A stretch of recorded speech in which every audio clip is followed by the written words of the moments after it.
Buenas noches, amigos y amigas de la comunidad de Tierra Baldía. Estamos nuevamente un nuevo miércoles, hoy miércoles 31 de marzo. Estamos reunidos para poder continuar con este evento que le hemos denominado La otra cara del fin de la historia en el siglo XXI, y corresponde con la discusión de los 7 capítulos del libro de Fernando Fuenzalida, Tierra Baldía, la crisis del consenso secular y el milenarismo en la sociedad posmoderna. Y para el día de hoy tenemos un invitado muy especial. Se trata de Hugo Neira, conocido especialista, ensayista, pensador de la realidad peruana. Y él conoció muchos años a Fernando y con él, digamos, vamos a discutir este quinto capítulo que se llama La regresión del consenso, ¿no? Bien, bienvenido Hugo, ¿cómo te encuentras?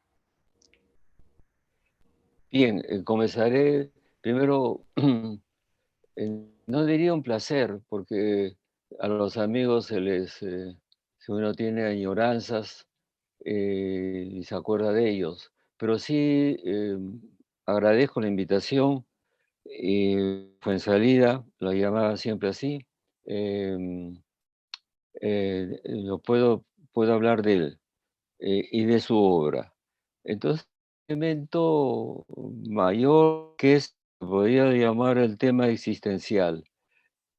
Ocurre que entró en San Marcos al mismo tiempo que yo y que nos pasó cosas parecidas a ambos. Yo diría ahora que en primer lugar no hay que reducir a Fernando Fuenzalida como un antropólogo solamente.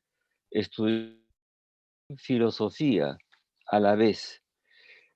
Yo diría, para tener síntesis, que tres razones muy importantes que explican lo que va a venir después, tanto por sus obras como por su persona. El primero, el amor del saber.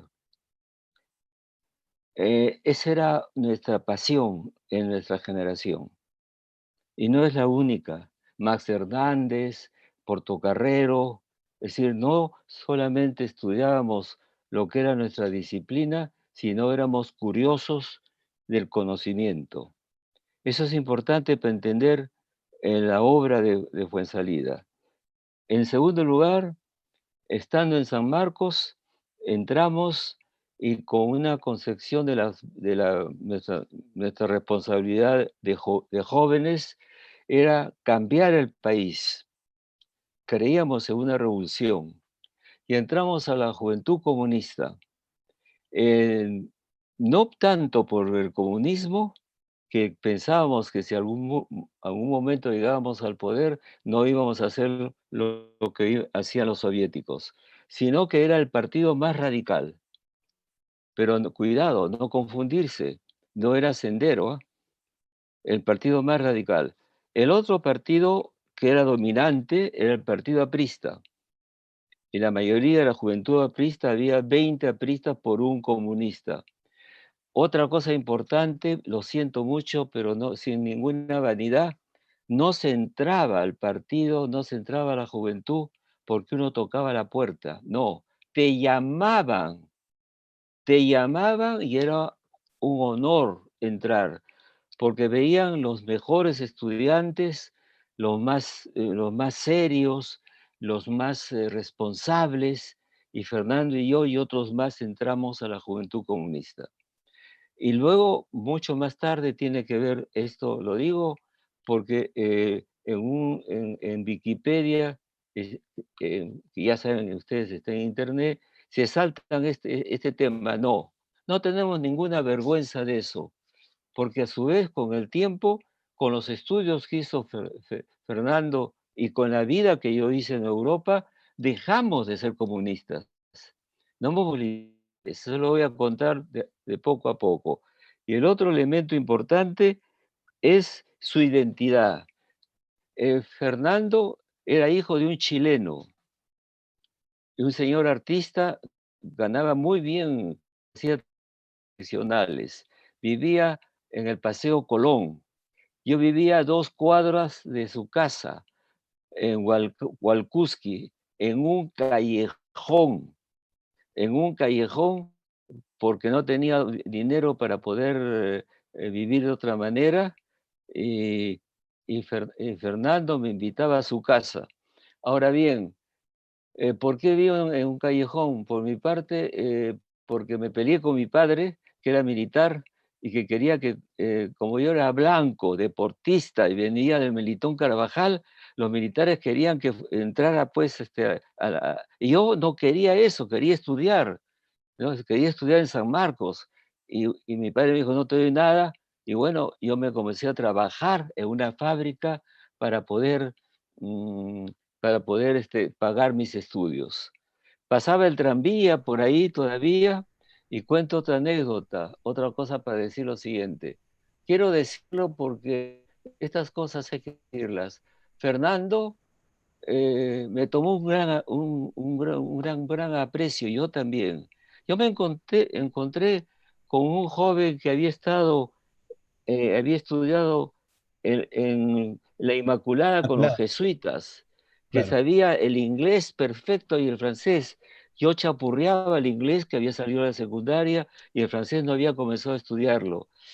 Y yo creo que la amistad que tenía conmigo era un poco que no tenía un hermano.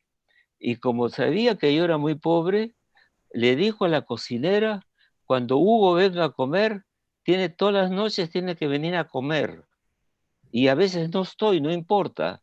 Y yo iba a comer a la casa de Fernando, porque realmente andaba muy mal. Entonces, quiero contar esto para poner las cosas en su lugar. Entonces, ¿qué Y, tipo de persona era claro, que, ujú. que podía hacer un gesto como este? Ahora Eso pasando, demuestra, Hugo, sí, eso demuestra que Fernando siempre fue una persona muy generosa, ¿no? Porque uno de los recuerdos que yo tengo de mi relación con él era que él siempre abría la puerta de su casa, ¿no? Bueno, en esa época ya más bien yo lo conocí viviendo en Porta, en la cuadra 5 de Porta, en Miraflores, y tú podías en cualquier momento pasar por su casa y si él estaba ahí, él te recibía y te recibía, digamos, en su sala o en su comedor y conversábamos y era muy generoso. Bueno, no me invitaba a comer a mí, pero nos invitaba a café ujú, y nos invitaba pues a conversar sobre todos los temas que él manejaba y que nos estimulaban a nosotros como estudiantes suyos, ¿no? qué bien, qué bueno. Entonces, pasando a los temas, eh, hay que pensar que él fue un caso particular. Eh, las obras de Fuensalida, me acostumbré a decirle Fuensalida, esas cosas de universidad, de colegio, Fernando no le decía, él me decía Hugo en cambio. Y eh, puedo tomar un elemento solamente para comenzar el gran trabajo que hizo como antropólogo en 1982, el desafío de Guayopampa, comuneros y empresarios. ¿Qué pasó? Fue hacer un trabajo de terreno, de antropología, y descubrió que los comuneros que no estaban en la sierra, estaban en en la falda de la costa norte, ¿no? Sierra un poco alta, pero no del todo, eran personas que se habían conseguido una vinculación en la costa para vender sus productos. En otras palabras, los, los comuneros de Guayopampa les gustaba ser también empresarios. No sé si me entenderán cuando al decir eso, ahí abajo un mito que los campesinos indígenas eran todos de comunidad, ¿no es cierto? Con una especie de socialismo. No es así, eran muy pragmáticos y los que él estudió mostraban que sabían entrar al mercado. ¿Se dan cuenta de lo que es eso en los años 80, cuando no había venido el liberalismo ni estas cosas, y se derrumbó esa idea que los campesinos eran una especie de socialistas que se habían quedado del mundo incaico? Por supuesto, eso, eh, otra cosa importante, no fue indigenista, eh, amaba a los indios, pero no venía del indigenismo, que era una tendencia ideológica. Y él escribe un trabajo que se llama Utopía e infamia del indigenismo. La utopía es que no se podía volver al pasado. La infamia era que la clase blanca de izquierda mantenía la tradición de los indígenas como oficiales que necesitaban sus soldados. Entonces querían que los indios siguieran siendo conservadores, no se modificaban. En otras palabras, la modernidad era para la izquierda blanca y los otros tenían que seguir siendo no. Entonces, él ahí le llama infamia, porque le cerraban la puerta a los indígenas que podían dar el salto a otras profesiones y otras actividades. Entonces, ¿qué le importó muchísimo? Estoy entrando en el tema de qué cosa hizo. Fundamentalmente la cuestión de la cultura. Y sobre eso trabajó sobre el indio y el poder en el Perú.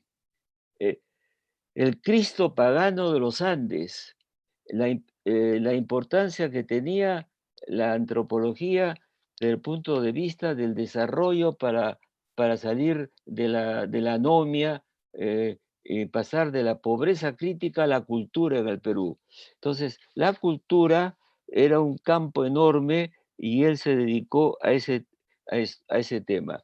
De ahí, pues, tierra baldía, y el capítulo que voy a explicar. Entonces, él pensaba la necesidad de una modernidad para fines del desarrollo, ¿no? Y el otro libro extraordinario que voy a también a comentar rápidamente es la agonía del Estado-Nación. Me atrevo a decir que ya la agonía del Estado-Nación, voy a hacerlo al revés, después lo de Tierra Baldía, resulta un anticipo del mundo actual. Eh, Él se da cuenta que no habíamos construido del todo la nación y que había una agonía de la nación porque ya comenzaba a haber una economía mundial, ¿no es cierto?, antes del hundimiento de la Unión Soviética, y entonces el Estado Nacional peruano, que todavía no había fusionado la cultura andina y la cultura criolla, estaba en riesgo, porque no hemos terminado incluso hoy la nación por completo, ¿no es cierto? Entonces, él se adelanta a las dificultades del siglo XXI, en este caso en que hoy hay grandes potencias y sin embargo las pequeñas potencias están dominadas por la economía mundial, ¿no? Entonces, es un salto extraordinario.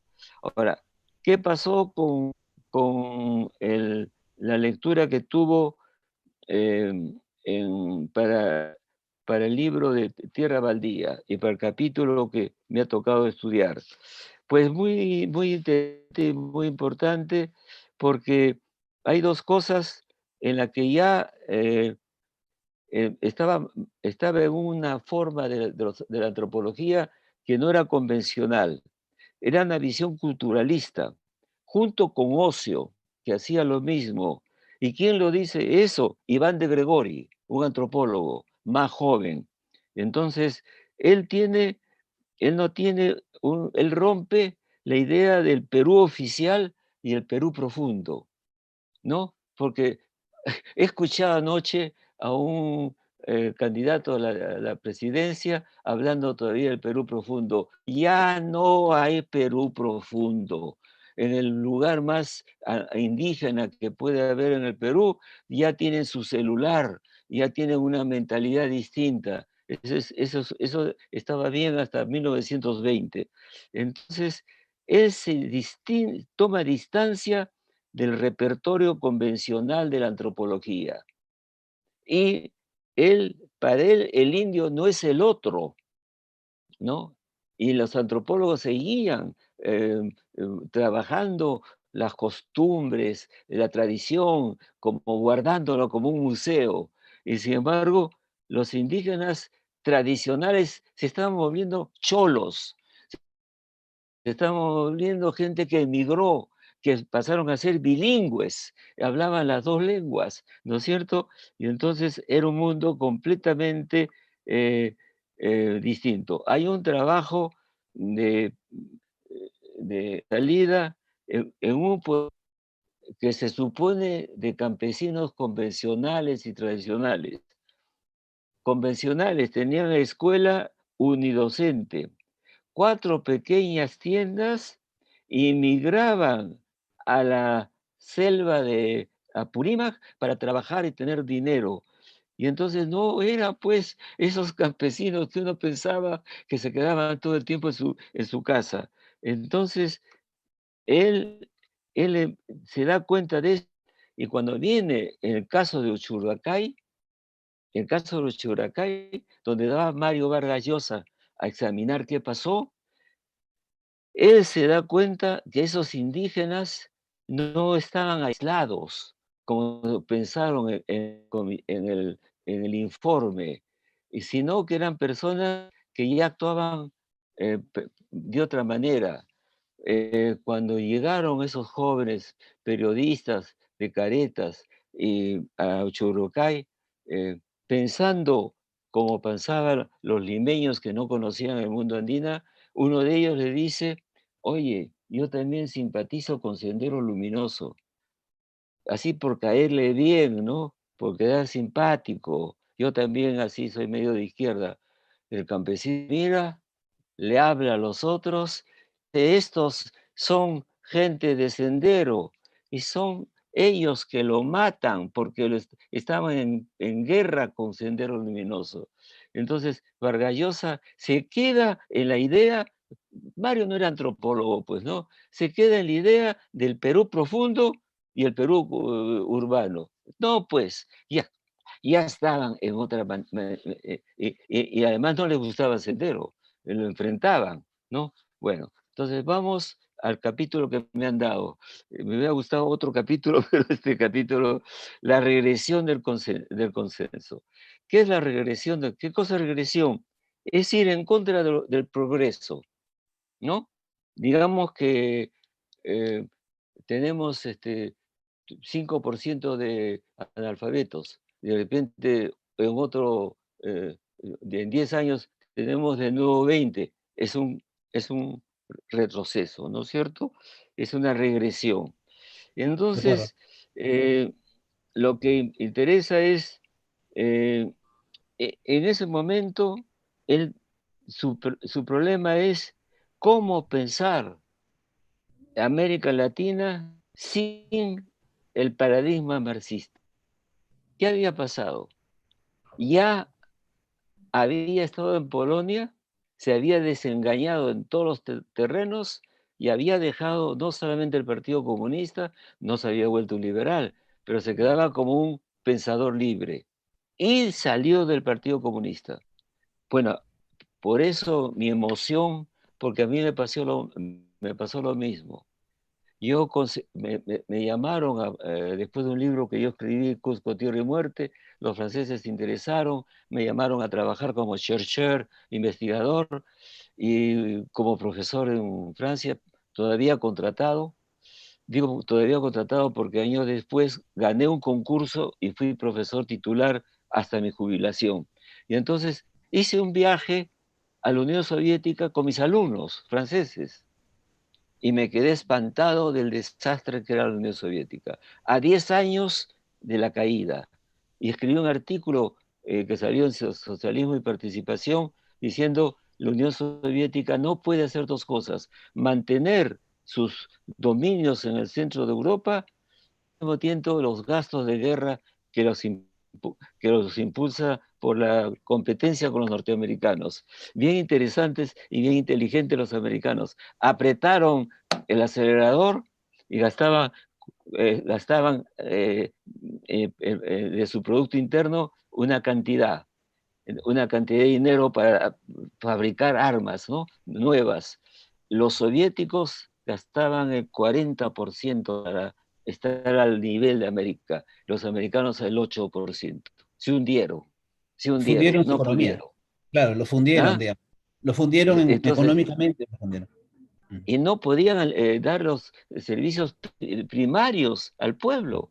Había colas enormes, había pobreza, y entonces se hundieron entonces. Bueno, en ese momento yo me había retirado también de la misma manera, y ya pensó a partir de las ciencias sociales. Entonces, ¿qué ve él en el futuro? Él ve Hugo, un tema en discúlpame, este, Hugo. sí, Eh, quiero rescatar algo que tú dijiste hace unos minutos, en el que tu experiencia, ¿no es cierto?, como en esa militancia antigua, digamos, comunista, socialista, era un llamado, ¿no es cierto? O sea, los convocaban a ustedes, ¿no? Fernando, en los capítulos anteriores, al capítulo 5 que te tocó, en los capítulos anteriores, él considera de que, o sea, el paradigma comunista, digamos, como el paradigma capitalista, son paradigmas racionales, es decir, construidos sobre las consecuencias de la modernidad. Pero luego dice él que esta supuesta racionalidad termina mitificándose, es decir, yo sigo a Mussolini no por las ideas racionales que tiene, sino porque se ha mitificado como personaje. E igual pasa, dice Fernando, con el comunismo. Es decir, el comunismo, que tiene un origen racional, termina convirtiéndose en casi como una especie de doctrina de fe, es decir, o de un movimiento que se basa en las creencias, en dogmas que ya no son cuestionados, en líderes que se imaginan a sí mismos como dioses, ¿no? Y que tienen una disposición a poder convencer a sus militantes, digamos, como fieles, ya no como seres que tengan una capacidad racional para actuar, ¿no? Eh, claro. ¿Tú crees que eso es El, un el, poco también lo que el pasa al factor final de la vida? el factor subjetivo, ¿no es cierto?, importaba mucho. Ahora te diré que, un paréntesis, eh, en algún momento, un obrero alemán visita a Karl Marx en Londres. En Alemania había la socialdemocracia, que era una variante del marxismo, de pero no era el marxismo de Lenin, de Lenin. Bueno, Lenin, por favor, el pobre Lenin, en un país que no era europeo, donde un país de campesinos analfabetos, que al alzar, pues no podía ser nada, no era un país industrial. Marx pensó el comunismo como en países industriales, con proletariado. Bueno, y entonces, en esas condiciones, le explica el obrero de la Internacional qué era, cómo era, lo habían entendido Marx. Y Marx le dice, bueno, si es así, le dice, yo no soy marxista. Marx no inventó el Partido Comunista, lo inventó Lenin, años después. Marx no formó un partido político. Ujú. Y Marx se murió en 1883, no vio la evolución de la revolución industrial y de las máquinas que aparecieron y de la sapiencia de la burguesía alemana, que se dio cuenta que era mejor pagar a los obreros que estuvieran bien comidos y pudieran hacer buenos trabajos por la productividad que se murieran de hambre. Entonces, lo que Marx pensaba es que iba a venir una cosa que se llamaba el pauperismo, la pobreza. Como el pauperismo. Mejor dicho, Marx vio la primera parte, que fue terrible, realmente la explotación. Llevaban mujeres porque las manos, etcétera. No vio el desarrollo. Y entonces, no era necesario en Alemania un poder del tipo lista. Y entonces creció la socialdemocracia en Alemania y era otra variante de la cual no se quiere ni siquiera hablar. Y además todas las otras variantes que salieron. Quien se dio cuenta de eso fue, yo no conocí a ella, Aya La Torre. Aya La Torre dijo, comunismo, eso es capitalismo de Estado, en manos de una burocracia. Y es eso, pues. El día que se hundió la Unión Soviética, yo dije, Dios mío, quien entendió bien fue Ayala Torre. El trujillano entendió mejor que Sabe, que una serie de filósofos, ¿no?, que le tenían un gran respeto. Se hundió solito. Entonces, volviendo a cómo pensaba, ¿qué ve? Se acerca el milenio y piensa en la religiosidad urbana contemporánea y cree y siente, estoy hablando del capítulo 5, que va a venir un pandemonio, el fin del milenio, y van a quedar unas reservas de salud espiritual y tal, con comillas, pues que es una frase suya, y que las tecnologías llevaban al individuo, y llevaban hacia el individuo, y el individuo se siente solitario en el mundo nuestro, ¿no? Es decir, no pertenece a algo.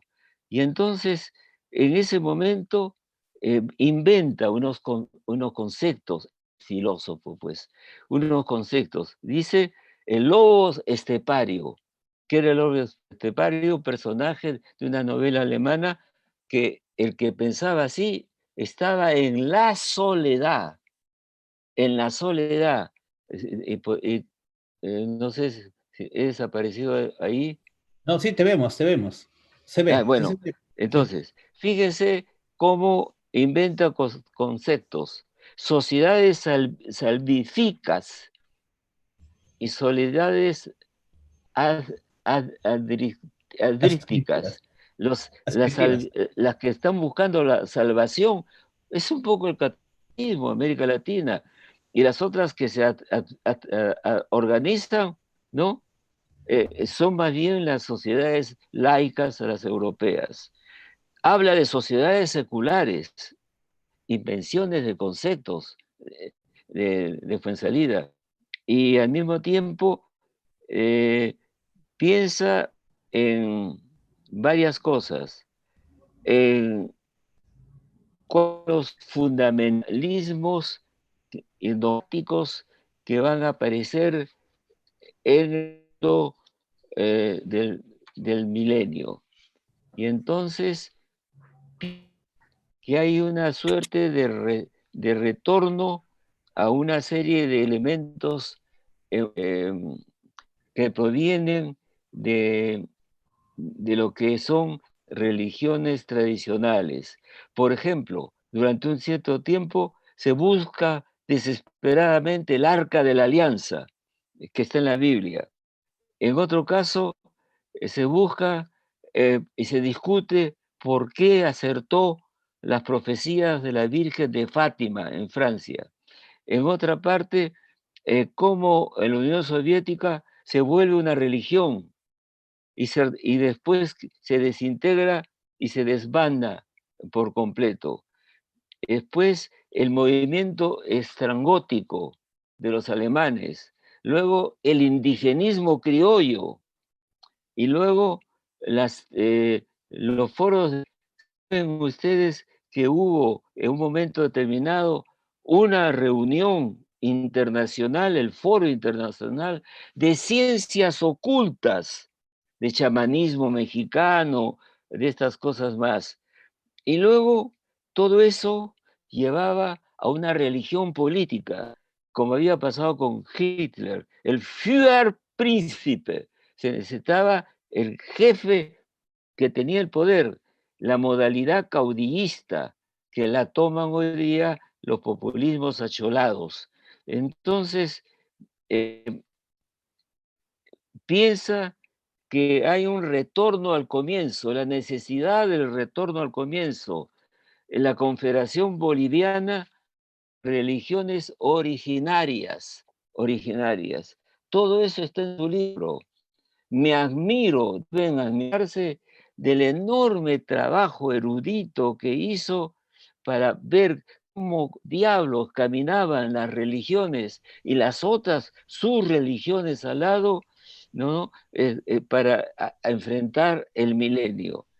Y por ejemplo, yo no me había dado cuenta que había pues tendencias de este tipo. Había israelitas británicos que eran ¿Por qué no se decían judíos? No, eran antijudíos, eran israelitas. El israelita es el habitante ciudadano de Israel de hoy, no el judío anterior. Entonces, piensan que la modernidad es cosa del diablo, porque como nos hemos equivocado en la civilización occidental que va al desastre, según el movimiento hacia el siglo XXI, entonces el diablo es un modernista. Hay que transformar todas las cosas, las relaciones entre hombres y mujeres, los apellidos, etcétera, etcétera. Entonces, él piensa que esto va a ocurrir. Pues fíjate, no ocurrió. Las religiones se calmaron porque vino otra religión.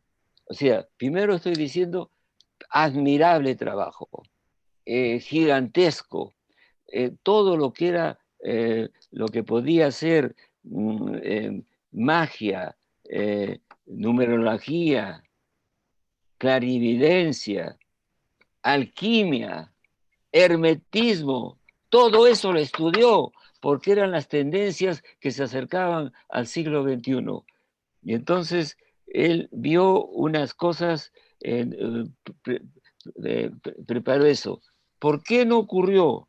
Si yo me encontrara en sueños o en otra vida con Fernando, le diría, pues fíjate, las religiones no juraron eso, porque apareció una religión más poderosa, el consumo. Hoy día las iglesias están vacías, pero los supermercados no están vacíos. Entonces, hay una pérdida del sentimiento de lo infinito, una pérdida de la fe en las religiones. Todas las religiones nechistan porque pierden gente. Entonces, nos preguntamos, ¿qué va a pasar en los móviles, en las ciudades, Londres, Madrid, México, cuando las ganas viven el desarraigo creciente? Es decir, no saben cómo tener una ética. Es una crisis enorme. De todas maneras, él ve otro mundo, él lo vio más religioso. Lamentablemente no fue así. Se convirtió en un lugar en donde que conocemos, en el cual vivimos, en que jugamos todo el tiempo. Los medios de comunicación son para divertirse y jugar. Eh, Incluso me sorprende personas de 60 años por ahí vistiéndose como muchachitos, los jóvenes son muy jóvenes, los maduros son más maduros, pero también hay desesperación. ¿Y por dónde se sale de la desesperación? Por las drogas, por las drogas. Y entonces, esta lectura que hizo es pues una lectura al revés, y por eso no he hecho nada, no he trabajado sobre lo que me parece a mí impresionante, el anticristo y la religiosidad de consumo. O sea, el anticristo es todo eso que nos rodea para que nos distraigamos, para que compremos cosas que no necesitamos, que no le hagamos lecturas, que no escuchemos buena música, que no nos conversemos de otra manera y vivamos de otra manera, perdiéndose el conocimiento, perdiéndose la filosofía. Entonces, vienen otras enfermedades psicosociales. Claro. Comenzamos a creer que hay un gobierno invisible en algún sitio. E incluso hay una sociedad teosófica. Hay otra sociedad que se llama los semidioses de la séptima llamarada, la era del acuario. Todo eso está en el otro capítulo que me estoy saltando. Entonces, somos una época de necromicon, o sea, hay algo oculto en algún sitio, ¿no? Entonces la CIA se vuelve loca, las policías. ¿Quién manda en el mundo? Un grupo de personas que solamente se conocen entre ellas. Entonces, Fernando Fuenzalida se ha divertido mucho con todo esto, nos ha dado un ejemplo de cómo se ve el futuro. El futuro de repente tiene unos quiebros inesperados. ¿Cómo íbamos a pensar que existía Internet? ¿Cómo íbamos a pensar que China no es ni comunista ni capitalista, sino las dos cosas, ¿no? Dando el mercado, la economía de mercado, un partido único de 86. No digo que eso sea un... No lo digo, porque China es tan China que ni si los otros países asiáticos lo imitan. Es una cosa muy particular, ¿eh? Como la India lo es particularmente.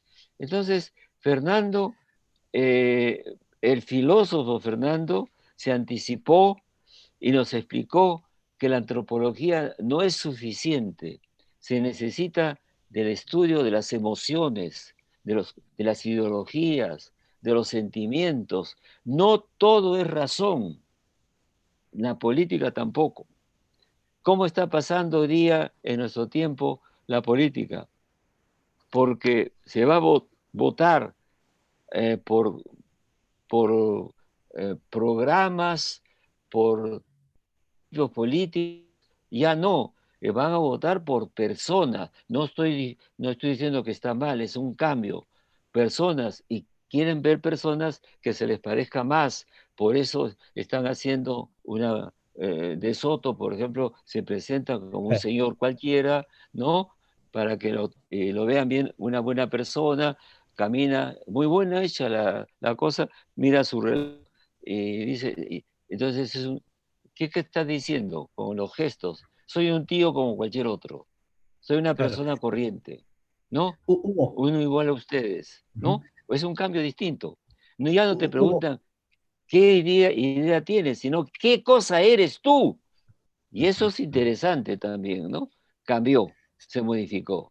Por lo tanto, el gran libro de Fernando es el libro, queda con, es de este momento de actualidad. ¿Qué nos va a pasar como nación cuando el mundo tiende a dominar con la economía neoliberal y con las potencias que están por encima de los Estados Unidos y que no tienen ningún control?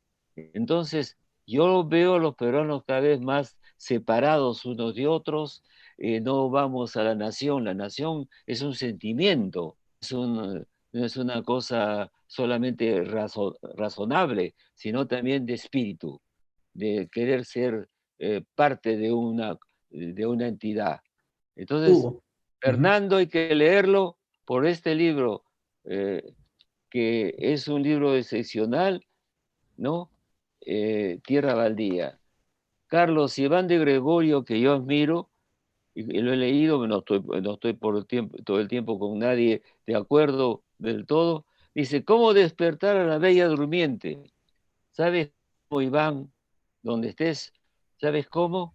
Siendo un poco filósofo también, porque el salto de Fernando Fuenzalida de una disciplina a la filosofía es un salto, porque lo filosófico es todo lo universal, lo humano universal, y dio el salto.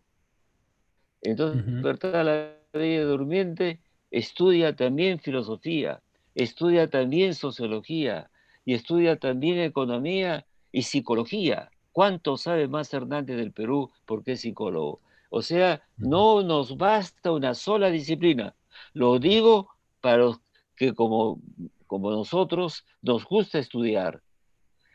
Sí, Yo he estudiado tres disciplinas y en este caso fue salida, es el primero que dio sus pasos porque le quedaba chico la explicación razonable de la antropología. Él Hugo, venía el otro más alto. ¿Cuál es el que se ocupa del hombre, del ser humano, completo? claro, No, si es en todas chino, sus si es negro, dimensiones. no, el hombre. Y ese es el otro Claro. libro. ¿De Ujú. acuerdo? Hugo, pero creo que relatas muy bien esta regresión, yo diría, no sé si del académico o el intelectual del siglo XXI, o la necesidad, ¿no es cierto?, en ese sentido, retornar no sé si estarás de acuerdo, a los orígenes de el iluminista, digamos, del siglo, que sé yo, XVIII o del siglo XVII, donde la misma persona podía ser muy versada y tener muchos conocimientos en temas científicos, físicos, históricos, artísticos, músicos, digamos. Es decir, la dimensión del ser humano completa, ¿no? Y yo creo que en el siglo XIX nos divide en especialidades, ¿no? O sea, tú vas a ser sociólogo, tú vas a ser antropólogo, tú vas a ser economista, y eso obliga a que cada uno, o psicólogo por otro lado, y como que cada uno se vaya por su propio lado, ¿no? Creo que Fernando tenía esa capacidad para poder integrar diversas disciplinas en una mirada universalista, común, que él mismo representaba, ¿no? Entonces, en efecto, Por él, por supuesto. definición, era antropólogo, pero le interesaba la política, le interesaba la geopolítica, le interesaba la filosofía, y yo creo que el valor, uno de los grandes valores del libro de Tierra Baldía es que demuestra eso, ¿no? Que tiene ese campo amplio para poder, o sea, desarrollar sus ideas. Pero recogiendo lo que tú mencionas más temprano, Hugo, en efecto, tú dices, ¿no es cierto? Hay como un vacío ahora, ¿no? La gente recurre a las drogas, a los medios de comunicación masivos anteriormente, a los videojuegos, es decir, como que no hay una satisfacción del hombre y la mujer, digamos, del siglo XXI con la vida que está llevando, ¿no? En el texto de Tierra Baldía, Fernando atribuye esta situación a una crisis del consenso secular. Él dice, ¿no? Como lo que se ofreció con la modernidad, que era que la razón nos iba a ordenar nuestra vida, y eso ha fallado, porque evidentemente no hemos encontrado la totalidad del ser humano expresada en su experiencia, entonces hay regresiones, ¿no? Es decir, o sea, regresamos a consensos anteriores, que en su primera página Fernando dice, los consensos secular, sagrado, coexisten entre sí a lo largo de la historia. No es que uno elimina al otro, sino que se van manteniendo. Y por eso es que este capítulo me parecía muy interesante, porque da una reflexión, elabora una reflexión sobre cómo surgen los fundamentalismos.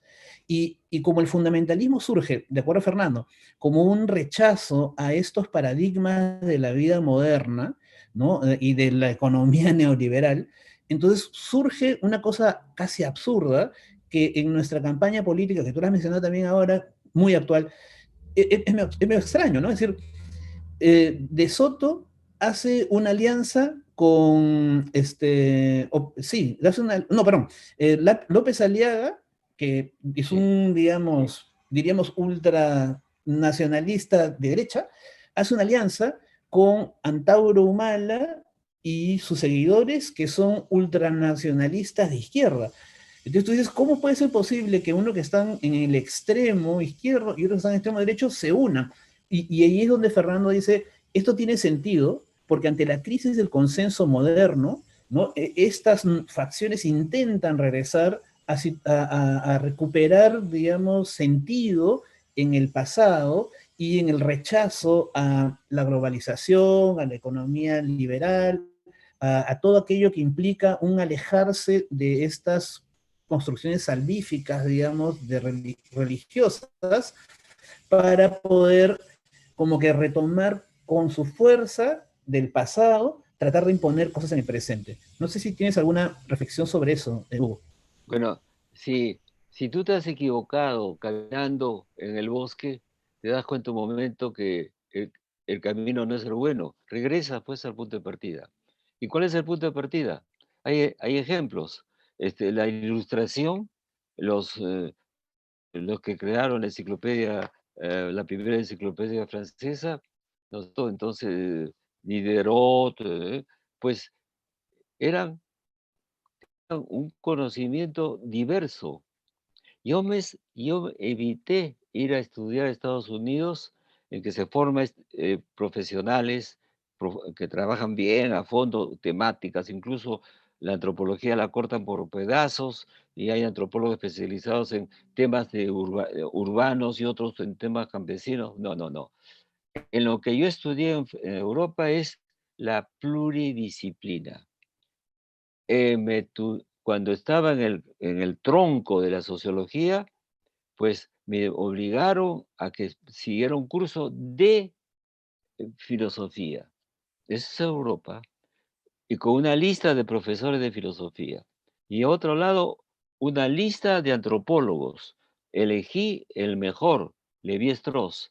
Mi director de tesis me dijo, Hugo, Levi-Strauss es, es una eminencia, tiene muchos años, tiene 9 o 10 alumnos, te va a rechazar el pedido. Bueno, le dije yo, a ver qué pasa, puse peruano, tal cosa, y Levi-Strauss dijo, peruano, comunidades campesinas. Sí, sí, que venga el peruano. Eso era como estudiar matemáticas con Einstein, alumno de Levi-Strauss. ¿Y qué pasa? Para los jóvenes que nos pueden escuchar, ¿qué ocurre? ¿Por qué ocurre esto en este momento? Porque vivimos más tiempo que el siglo XX. La gente tiene del siglo XX al siglo XIX, olvidemos la pandemia, por un momento, se vive 35 años más que en el siglo XIX, en el siglo XX. Entonces, El ¿qué promedio de vida ha pasa? aumentado, ¿no? El promedio de vida ha aumentado. Enorme. Y entonces, ¿qué pasa? Hay gentes que vuelven a la universidad para tener una segunda formación y una tercera formación. Eso es muy normal. Entonces, a los jóvenes de esta generación tienen que retroceder un poco y entender que existen los libros, los conocimientos, y no lo confundan con la rapidez de la comunicación. Yo puedo enterarme que un amigo mío tiene cáncer, rapidísimo me lo dicen, y en qué sitio está. Entender qué cáncer tiene, cómo está, será el médico que me va a explicar y me va a demorarse. Entonces, no confundan velocidad con conocimiento. Yo le envío a un amigo un PDF con un libro, llega en segundos, pero que el amigo lea ese libro durante una semana, 2 horas, va a tomar tiempo. El cerebro humano no corre así. De manera que vuelvan al libro. Los libros no han desaparecido, al contrario, cada vez hay más en todas partes. Entonces, estamos viviendo una situación muy especial. No hay un modelo económico verdaderamente que garantice el progreso. Se hundió, se hundió el sistema, diríamos, marxista ruso, se hundió. Evidentemente, él solo se hundió, no podía funcionar. Pero lo que ha quedado, eso no es una victoria del capitalismo. El capitalismo existe. El tema es qué tipo de capitalismo. Ha aparecido sus enfermedades en la crisis del año 2008. La crisis de 2008 no se ha repuesto todavía varios meses. O sea, el sistema capitalista que es en el mundo tiene también defectos gigantescos y pueden hundirse también en cualquier momento, porque hay dos economías. La economía de la finanza, soy financista, juego a la bolsa, no me importa nada. Y el otro es el que invierte, inventa, da empleos, la economía. Pues no, la finanza es capaz de hundir el otro lado. No, ni el país, el Estado, ni la nación, y dejar a gentes en la calle. De modo que somos nunca ha habido más necesidad de estudiar. ¿Por qué? Porque están pasando cosas nuevas. Estamos en otro siglo. Estamos en otro capitalismo. Es el momento, ¿quién hace las revoluciones? Les voy a decir algo. La revolución la hace el propio capitalismo porque constantemente es de producción. Piensen ustedes con las señoritas de mi generación que estudiaban cómo escribir en máquina, cuando hoy día no hay señoritas que escriban en mano cada uno en su computadora.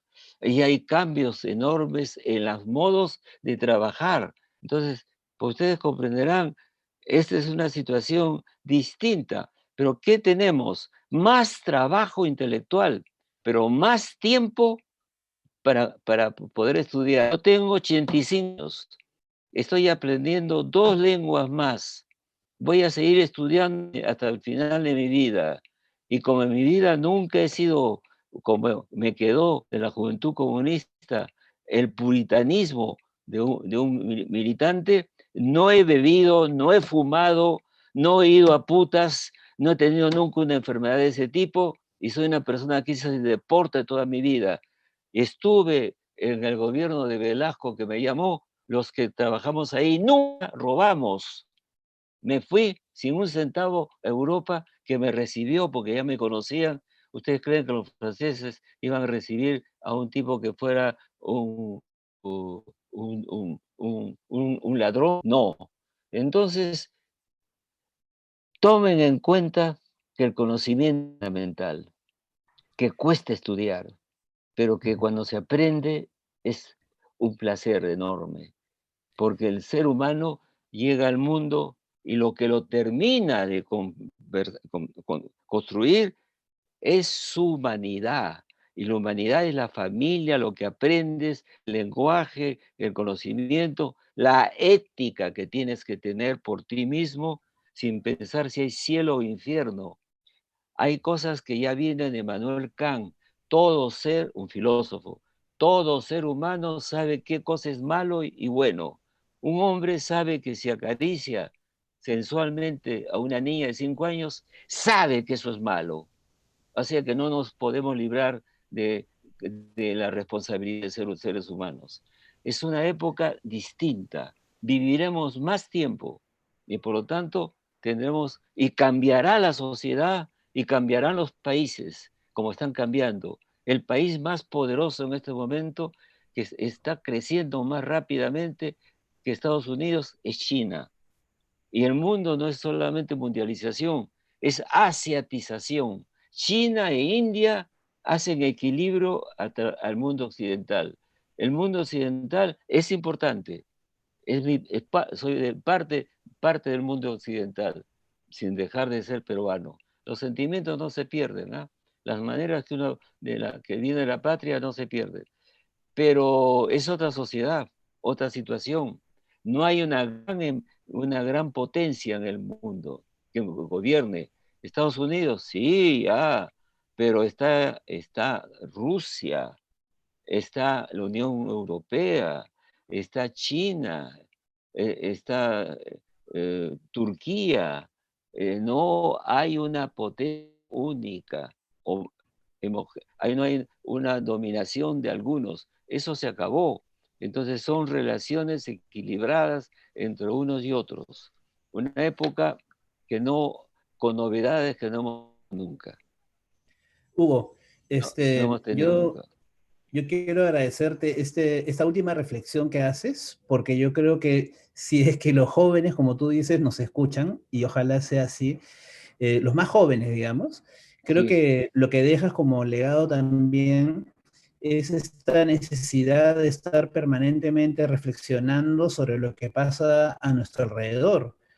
Y para eso, como tú bien dices, no sirve solamente el estar conectado con las redes e informados, ¿no? Porque no se trata de información solamente, se trata de reflexionar, pensar, leer, conocimiento, ¿no? Es decir, se trata de, de estar permanentemente leyendo, cuestionando, y creo que le va bien este final a este evento que estamos llamándole la otra cara del fin de la historia, es decir, la historia tal como la conocíamos, ahora en el siglo XXI, enfrentados a un mundo distinto que está continuamente cambiando, ¿no?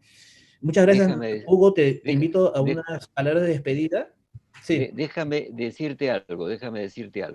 ¿Sabes claro. qué? Estamos conectados, eso es normal, pero tengan también un poco de tiempo a la introspección.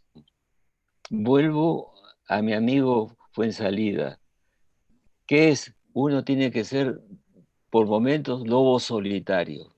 Ujú. Hay que estar en introspección, un libro, o piensas, o rezas, o haces un ejercicio yoga.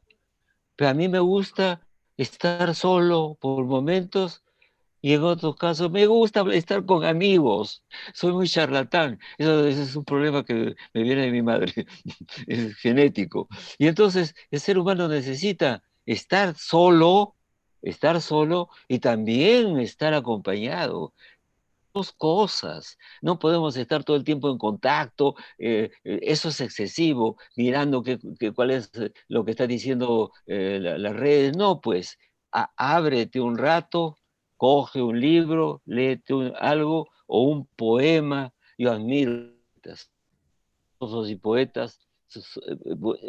Estos no necesitan racionalidad, nacen como los ángeles sabiendo cosas. Esos grandes poetas siempre han sido a los 18 años y eran poetas. Entonces, hay esos elementos de la razón y las emociones, equilibrios de uno y equilibrios de otro, ¿no es cierto?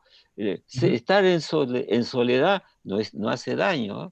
Es bueno, Es- la introspección. es- Tampoco ser una persona, un ermitaño, no es eso. Ser humano necesita su clan, su grupo, su tribu y su persona preguntándose, diciéndose a sí mismo, has hablado mucho, Hugo, la estás cagando. Tienes tu diablo y tu ángel al lado que Tu te voz están interior, diciendo una claro, cosa y tu voz otra, ¿no? interior. Eso lo llama, eso lo dice Freud, pues. Tenemos a conciencia a otra cosa que es poderosísima, que está oculta en la penumbra de la conciencia. ¿Cómo es Así que es. sabemos cosas? ¿Cómo es que amamos?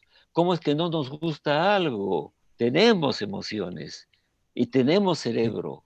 Y las dos cosas van juntas. Mozart de y acuerdo. Einstein, ¿no? Eso es un ser humano. Excelente. Muchas gracias, Hugo. Gracias por estar con De nada, nosotros y, muchas gracias. y los invitamos a todos los que están siguiendo estas lecturas al siguiente capítulo. La próxima semana tendremos como invitado a un antropólogo joven, ¿no?